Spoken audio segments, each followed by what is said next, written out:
सुस्वागत। आज आपण आशरार्या ज्येष्ठ नागरिक संघाच्या पहिल्या वर्धापन दिन सोहळा साजरा करण्यासाठी एकत्र जमलेलो आहोत। मी विलास जाधव उपस्थित सर्व सभासदांचे आशरार्या ज्येष्ठ नागरिकांच्या तर्फे त्यांना आशरार्या ज्येष्ठ नागरिक संघाच्या प्रथम वर्धापन दिनाच्या खूप खूप शुभेच्छा देतो। एकत्र येणे ही सुरुवात आहे, सोबत राहणं ही प्रगती आहे, मदत करणे हे संस्कार आहेत आणि स्वागत करणे ही आपली संस्कृती आहे। मी प्रथम आशरार्या ज्येष्ठ नागरिक संघाच्या वतीने सगळे पुरुष सभासद आणि महिला सभासद यांचं मी प्रथम स्वागत करतो। तसेच आपल्या आशरार्या कोऑपरेटिव्ह हाऊसिंग सोसायटीचे अध्यक्ष श्रीयुत योगेश ब्रीत यांचे मी आशरार्या ज्येष्ठ नागरिक संघाच्या वतीने स्वागत करतो। तसेच आमचे मार्गदर्शक श्रीयुत गुंजाळ साहेब यांचं सुद्धा मी आशरार्या ज्येष्ठ नागरिक संघाच्या वतीने स्वागत करतो।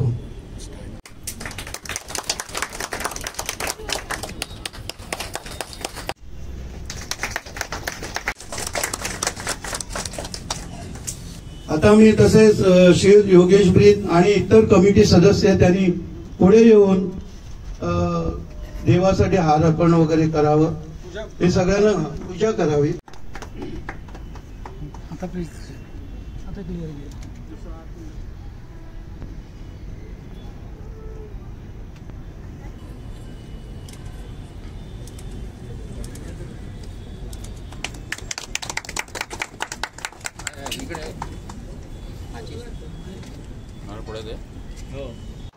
किशोर पाटील, सुनील रावराणे आणि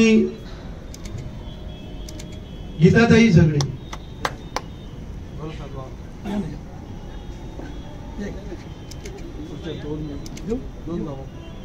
कष्टाविना फळ नाही, निरोगी आरोग्याविना बळ नाही, चंद्राशिवाय चांदण्यांचे तळ नाही आणि दीप प्रज्वलनाशिवाय कार्यक्रमाला बळ नाही।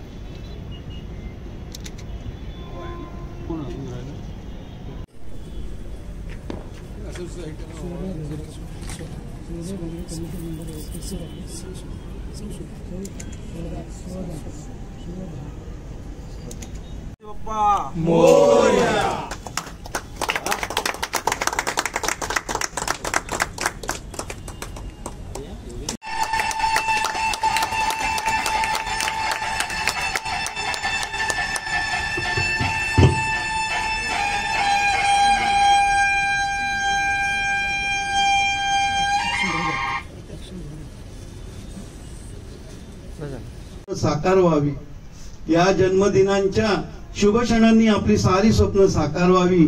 आजचा वाढदिवस आपल्यासाठी एक अनमोल आठवण ठरावी आणि या आठवणीने आपण आयुष्य अधिक सुंदर व्हावं।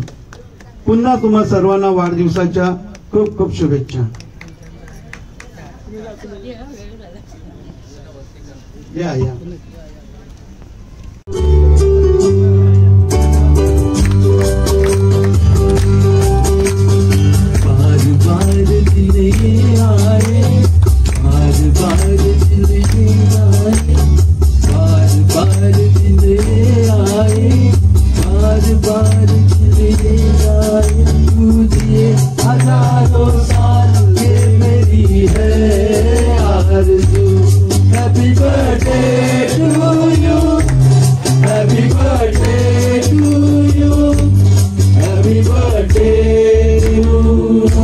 करतो।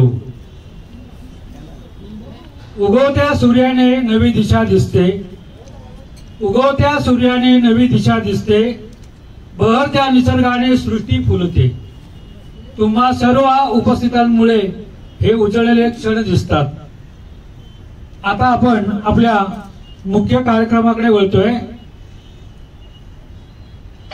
कोणतेही काम सुरू करताना गणेश पूजन करूनच आपण सुरुवात करतो। श्री गणेश म्हणजे मानाची देवता, गणेश म्हणजे गणांचा गणपती। अशा श्री गणपतीची आरती करून कार्यक्रम सुरू करूया। श्री सुधीर ठाकूर व इतर येत आहेत श्री गणेश आरतीसाठी। करता तू दुःख हरता विघ्न विनाशक मोरया, संकटी रक्षी शरण तुला मी गणपती बाप्पा मोरया। मंगल मूर्ती मोरया गणपती बाप्पा मोरया। मंगल मूर्ती मोरया गणपती बाप्पा मोरया। संकटी रक्षी शरण तुला मी गणपती बाप्पा मोरया। मंगल मूर्ती मोरया गणपती बाप्पा मोरया। मंगल मूर्ती मोरया गणपती बाप्पा मोरया।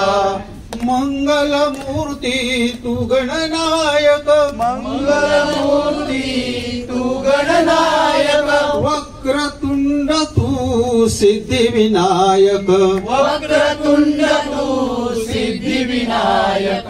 तुझी आदारी आज पातलो, तुझी आदारी आज पातलो, दे इच्छित वर द्याया। संकटी रक्षी शरण तुला मी गणपती बाप्पा मोरया। प्रधान रूप गणेशाचे,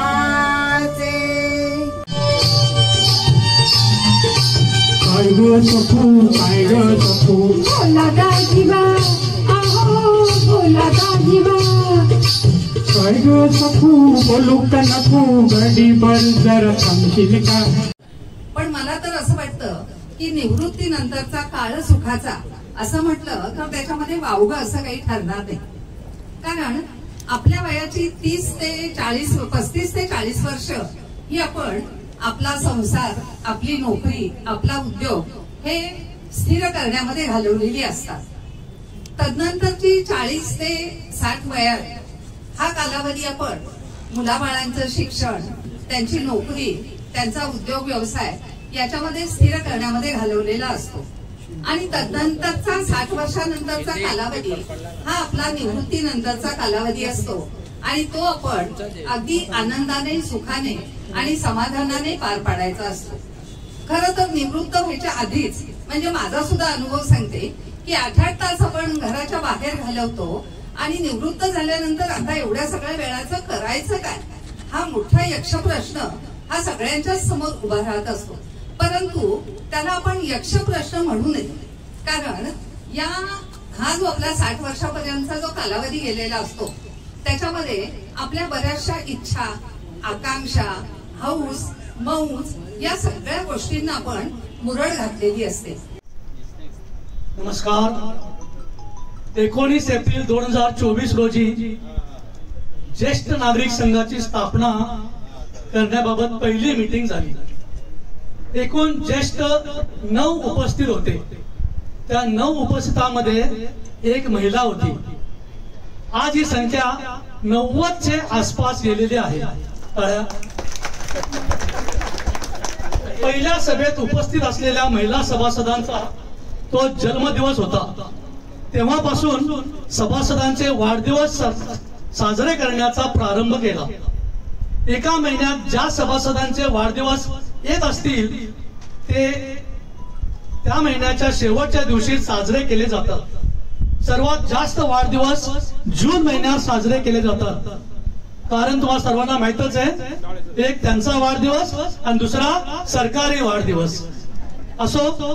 त्या वाढदिवसाच्या दिवशी आपण त्यांचे ऑक्शन करून केक कापला जातो व उपस्थितांना अल्पोपहाराचे नियोजन केले जाते। वाढदिवसात कुटुंबियांना पण निमंत्रित केले जाते, ते पण आपल्या भावना व्यक्त करतात। गैरहजर सभासदांचे वाढदिवस आपण पुढील महिन्यात साजरे करतो। ज्येष्ठ नागरिक संघाची पहिली धार्मिक सहल खोपोली येथील गगनगिरी महाराजचा मठ व महड गणपती येथे अत्यंत अल्प दरात फक्त 300 रुपये आयोजित केली होती. या कार्यक्रमासाठी चेअरमन ब्रीज साहेब तसेच रुपेश गुंजाळ तसेच काही सभासदांनी यासाठी आर्थिक सहाय्य केले. त्याचप्रमाणे दुसरी सहल आपले ज्येष्ठ सभासद श्री सुरेश दादा राणे यांच्या सहकार्याने एव्हरग्रीन फार्म हाऊस कर्जत येथे आयोजित केली होती. सभासदांच्या उत्तम प्रतिसादामुळे 2 बसगाड्या लागल्या. वार्षिक सत्यनारायणची पूजा, दिवाळी पहाट, नवरात्र उत्सव या कार्यक्रमात ज्येष्ठ नागरिकांनी आपली जबाबदारी उत्तम प्रकारे पार पडली. ऐकायला येतं सर्वांना? टाळ्या वाजवा जरा. सांस्कृतिक कार्यक्रमात महिला व पुरुष उत्तम प्रकारे कोळी नृत्य व वरात सादर केली.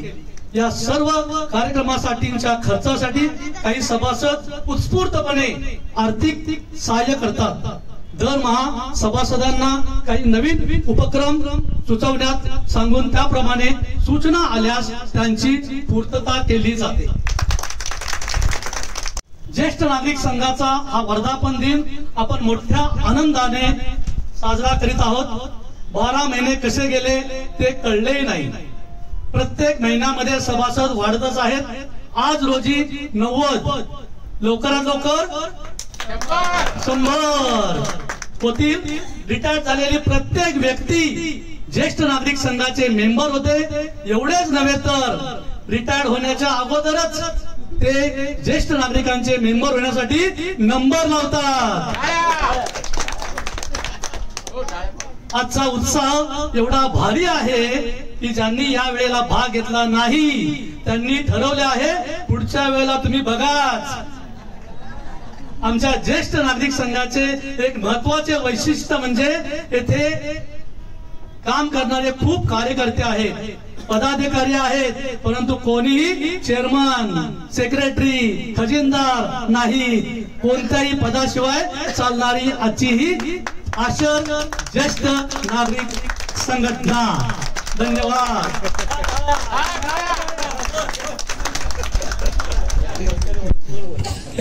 याला काय वंशवून घेता येणार नाहीये.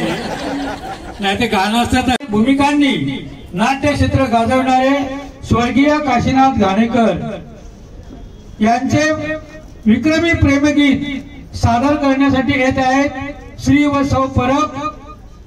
गाण्याचे बोल आहेत, गोमू संगतीने माझ्या येतील का. बघा गोमूताई किती पटकन आल्या, किती घाई आहे बघा त्यांना आपला परफॉर्मन्स दाखवण्याची. धन्यवाद.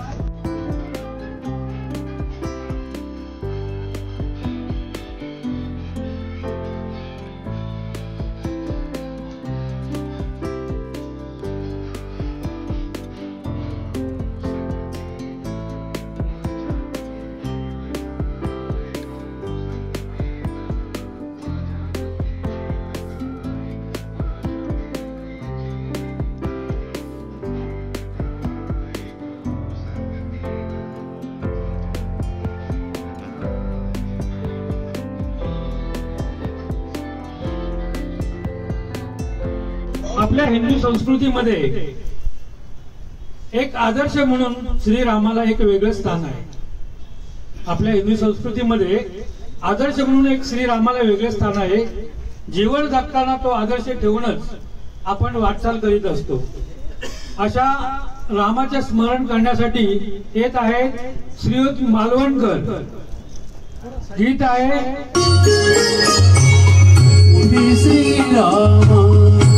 पहाट झाली पूर्व दिशा उमलली.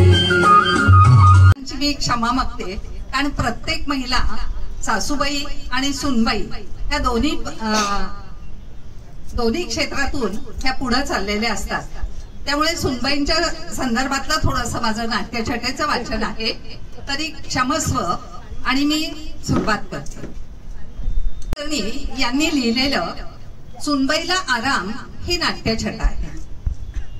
सुनबाई, आज काही काम करू नकोस हो तू, मी करते सगळं. जरा चहाचं आदण तेवढं ठेव. एकदा चहा पाणी झालं की माझं मी सगळं करते. स्वयंपाक पाणी झाला का चहा पिऊन बस हो, आराम कर. आज सुट्टी आहे ना. टीव्ही बघ, व्हॉट्सअप बघ, युट्यूबवर उद्यासाठी रेसिपी पण बघ. जरा फक्त भात किती लावायचा ते तांदूळ काढून ठेव. डाळ पण काढ ग बाई. माझा मेलीचा हल्ली अंदाजच चुकतो. बर, जरा असं कर, मी आलेच 2 मिनिटात.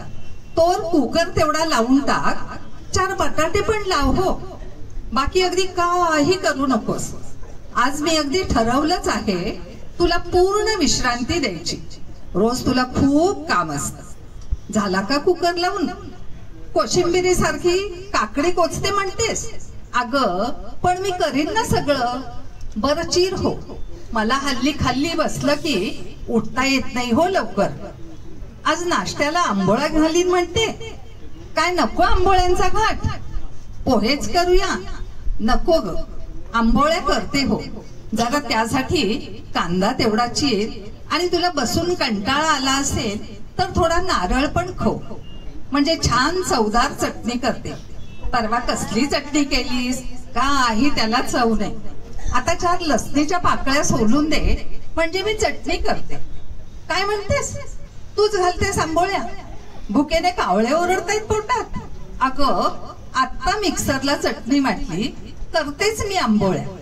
तू तोपर्यंत जरा पीठ भिजवतेस का आंबोळीचं? झालं का पीठ भिजवून? तवा ठेव गॅसवर. आले मी. आज मी अगदी ठरवलंच आहे तुला काही म्हणून काही करू द्यायचं नाही. सगळं ऐकलं हातात. अरे देव, माझी गोळी घेऊन 20 मिनिटं झाली. गोळी घेतली की लगेच नाश्ता करावा लागत. माझ्या पुरत्या 2 आंबोळ्या घाल. मग मी सगळ्यांना अगदी गरम गरम आंबोळ्या घालून दे. काय म्हणतेस? माझा नाश्ता होईपर्यंत बाकीच्या पण घालतेस? बघ बाई, जरा थांबलीस तर मी करून घालते की तुला. काय म्हणतेस? तोवर मुलांना तरी करून घालतेस? बर, झाला माझा नाश्ता. करू का मी आता? काय आता पीठच संपलं? तुला छोटीच आंबोळी राहिली. मी का करू तुझ्यासाठी परत आंबोळी? नको म्हणतेस? बर, खा तेवढी. तोवर मी स्वयंपाकाचं बघते. हल्ली मला हातात जोरच नाही. तुझी आंबोळी खाऊन झाली की तेवढी कणिक भिजवून ठेव. कुकर पण थंड झालाय. मी छान चवदार बटाट्याची भाजी करते. तुझी बटाट्याची भाजी अजिबात चांगली होत नाही. मी बघ कशी आज मस्त भाजी करते. अगं बाई, संपला का कढीपत्ता? आणते हो शेजारून वहिनीकडून. वहिनी, जरा कढीपत्ता द्या हो. आज मी अगदी सुनबाईला आराम दिलाय. म्हटलं अगदी काही करू नकोस, सगळं मी करते. अहो दमतात या मुली पण रोज. ऑफिस, घर, तारेवरची कसरत. तुम्ही पोळ्या करताय का? बर, थांबते हो 5 मिनिटं. आत्ताच नाश्ता झालाय. आता काही गडबड नाही. काय म्हणता? सुनेनी कॉफी केली? वा, द्या घोटभर. आता एवढं म्हणताय तर. झाली का दिवाळीची खरेदी? साड्या दाखवताय का? अहो पण मला स्वयंपाक करायचाय. बर, बसा म्हणताय तर बसते बापडी. मला काय, दाखवा हो साड्या. अहो बायकोंनी साड्या बघायला कधी नग म्हणू नये. बापरे बापरे, 2 तास झाले की. जाते बाई आता. नातू बोलवायला आलाय जेवायला. काय ग सुनबाई, कट्टा आवरून झालेला दिसतोय. जेवण चालली आहेत? आलेच हो मी जेवायला. अगं मी आज ठरवलं होतं तुला आराम द्यायचा. कर हो आता आराम. काही करू नकोस. 4 वाजता चहा ठेवलास की मला हाक मार. तोवर जरा आडवी होते. जीव अगदी शिणून गेला ग बाई.